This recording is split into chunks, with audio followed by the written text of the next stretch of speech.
Hosted by you/good surprise gone bad. My 25M girlfriend, 22F, is South African, and her native language is Afrikaans. I've been secretly learning Afrikaans without her knowing. I enrolled in online courses, which I've been using on and off for over a year. My plan was to surprise her and her family with my American Afrikaans when I meet her parents in person for the first time later this year. I never intended to eavesdrop, but learning Afrikaans in secret unintentionally exposed me to sensitive information that my girlfriend shared on the phone with her Afrikaans-speaking friends from South Africa. It was gossip I wasn't supposed to understand, but over time, I did. Here's what I've overheard in the past few months. My girlfriend is planning to surprise me on my birthday by reuniting with her high school metal band and putting on a show for me.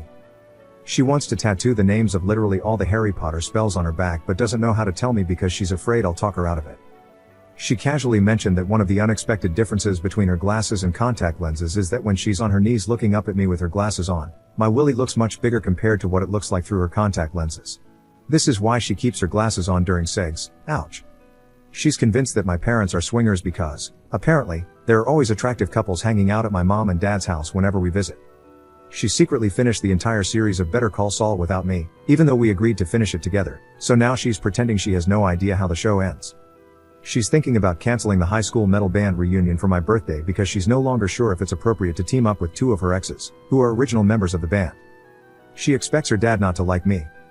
Honestly, I would have preferred not knowing most of this, but there's no way to unlearn Afrikaans. Now I'm cursed with knowing too much while having to pretend I know nothing. Update 4 months later. The following happened since my original post. 1. I asked my girlfriend to marry me in Afrikaans, and she said, ja. 2. I delivered my I want to spend the rest of my life with you speech in Afrikaans, which surprised and impressed my girlfriend, now my fiancé.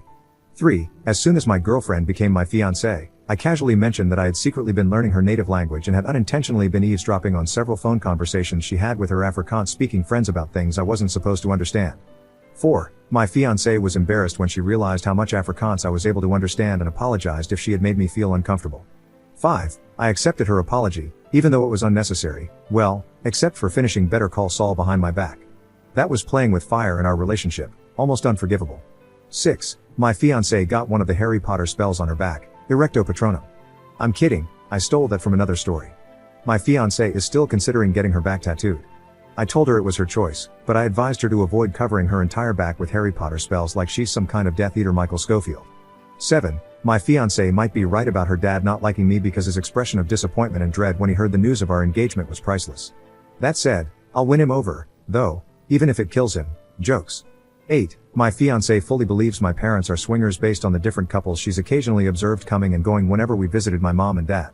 She wants us to investigate because, for some reason, it's fun for her to imagine me being the son of parents whose sex life is far kinkier than mine.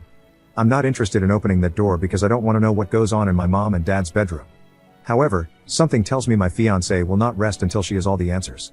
9. I made it clear to my fiancé that I had no problem with her reuniting with her high school band to perform at my birthday, unless it was uncomfortable for her that her exes were part of the band. My fiancé ultimately decided to cancel the band because of behind-the-scenes drama. The drummer, who was one of the exes, had apparently gained a lot of weight after high school and lost all confidence to perform in the band. The lead guitarist, the other ex, was only willing to participate if my fiancé agreed to play covers of gospel songs since he was now saved and no longer interested in playing the devil's music. The bass guitarist wanted money. 10. My fiancé still wears her glasses during sex. Second update 17 months later. Last time I was here, I shared an update related to my original post, but I deleted that update because I was excited to tell the internet, aka all of you, that my girlfriend and I got engaged. However, since then, not only have we gotten unengaged, but we've actually broken up. In my original post, my ex-girlfriend, who was still my girlfriend back then, had a wild theory that my mom and dad were swingers just because they always had people at their house. I never believed it, but I thought it was hilarious that someone thought my parents were that interesting. Not gonna lie, I struggled to move on after the relationship ended. My apartment had too many memories of my ex, so I called my parents to ask if I could stay with them for a bit to clear my head. They said yes. My dad even offered to pick me up, which I accepted. What should have been a 10-minute drive unexpectedly turned into a 45-minute one because my dad decided to take the long route back to their house. When he was done making dad jokes to help me get over my breakup, he started doing that weird dad thing where he's trying to bring up an awkward topic but finds it too uncomfortable to just spit it out. Instead, he ends up saying a bunch of words only he understands. I had to interrupt him and basically beg him to make sense. That's when my dad said that since it was unclear how long I was planning to stay, he felt compelled to prepare me for what I might see at the house. If my ex had been there at that moment, She would have punched me on the shoulder and said, "I freaking told you," because my dad went on to confirm her swinger theory. This meant it was no longer a theory but the truth, or as I like to call it, trauma. By the time we finally made it to the house, my dad had made sure I knew everything I needed to know. I even made a list based on what I learned from him. 1. Both my parents were swingers when they met. 2. Swinging was not something they wanted to do while raising kids, so it was off limits when they became parents. 3. To see if they still got it, my parents returned to swinging once they had the house to themselves again. Spoiler alert, they still got it. 4. Hosting swinger parties became something they did frequently, usually with themes. 5. My parents were planning to host another swinger party soon, but my mom was considering canceling it so I could stay for as long as I wanted. 6. If they canceled, it would be the first swinger party they called off since COVID. 7. The theme for the upcoming party was prom night.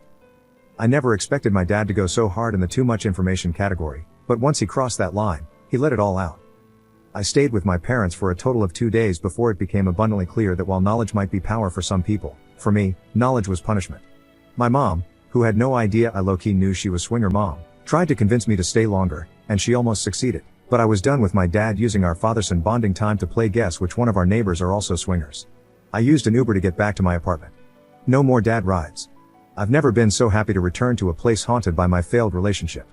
Up on why the relationship ended. My ex and I broke up because of a tattoo. Her friend passed away, which prompted her to get his name tattooed on the back of her neck. The friend was someone my ex had slept with before she met me. I made it clear to her, prior to the tattoo, that I understood it was her body and she could do whatever she wanted. However, as someone who was prepared to be with her forever, it would be uncomfortable for me to see another guy's name on her body for the rest of our lives, especially the name of a deceased man she had casual sex with. My ex got the tattoo anyway. The tattoo was small and barely visible, that was her defense. But I knew it was there, and that was enough. It was also very visible during intimacy, sorry for the TMI. We argued about the tattoo until we eventually said enough hurtful things that could never be unsaid. Clearly, the tattoo was worth losing me because it's still there, and I'm not.